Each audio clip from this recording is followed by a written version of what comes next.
appears that you have arrived at the correct residence.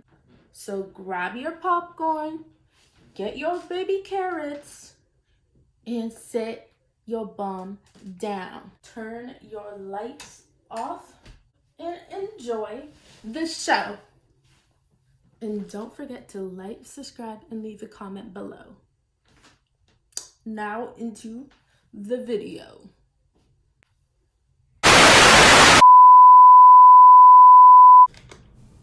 Guys, I'm just eating veggie sticks, contemplating about how good this video is gonna be, and that you guys should just continue watching because this video is just amazing.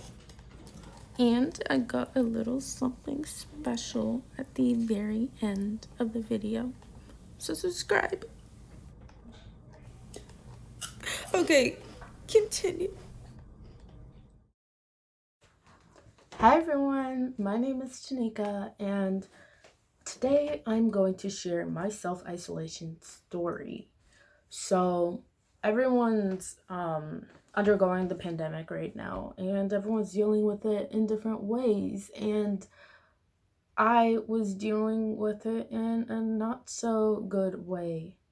It's okay to have feelings and feel emotions, and it's okay to be anxious. Anxiety is good for you to a certain extent. However, I was letting it take over my mind.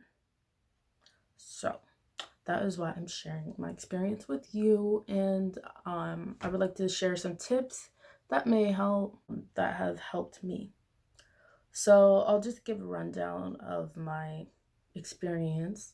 Basically, the last 4 nights before I had the panic attack, I was having trouble breathing. It felt like I was having trouble breathing. Um, I believe it's all in my head, and I was just letting basically the anxiousness overwhelm me, and it basically, like, your mind is really powerful, and your mind can make you think worst case scenarios. So that's basically what happened. So it just really felt like I was having trouble breathing. I was up all night for the last 4 nights. And then the day that I had the panic attack, I was actually trying to go to sleep. And the feeling just got worse and worse to the point where it really felt like I was dying. And it was a little, like, I don't know, probably dramatic, but I honestly felt like I was suffocating. So my family ended up calling an ambulance because they weren't sure what was wrong.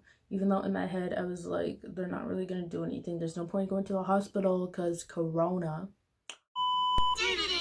We interrupt our program to bring you this important message.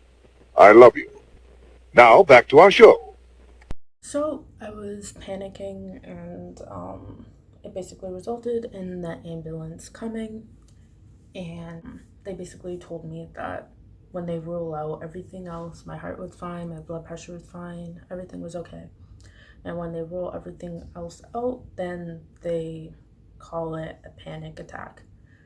So that was basically my scenario, and I was still having trouble breathing several days after, but it was better just because I knew that, like, nothing was wrong with me. It was all in my head. Even though I knew that before, it just, like, with more confirmation, it started to feel like I was breathing properly. And what helped with that was, like, talking and learning that, like, doing deep breathing really helps. So basically, like, inhaling with your mouth closed, inhaling through your nose, then holding it for 10 seconds, and then breathing out really helps. So that's what I've been practicing, and I've just been trying to keep myself occupied. So I've been trying to have a consistent morning routine.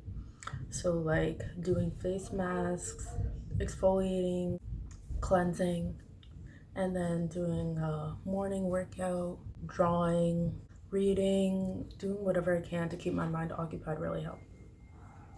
Other things that have helped me during the pandemic is going outside, going for some fresh air, for walks, doing a self photo shoot just for fun, talking to people, whether it's on social media or on the phone, texting, whatever it is, just trying to keep socializing because sometimes I'm like more of a homebody and I like to stay to myself, but you do need to talk to people, even if it's just talking to whoever you're living with. The thing that I've been doing is trying to organize my room and keep it clean. I reorganized everything. When I say everything, I mean everything. So I just did it. I got rid of what I didn't need because when you do that, that clears your mind, that clears your soul. So I really do recommend doing that.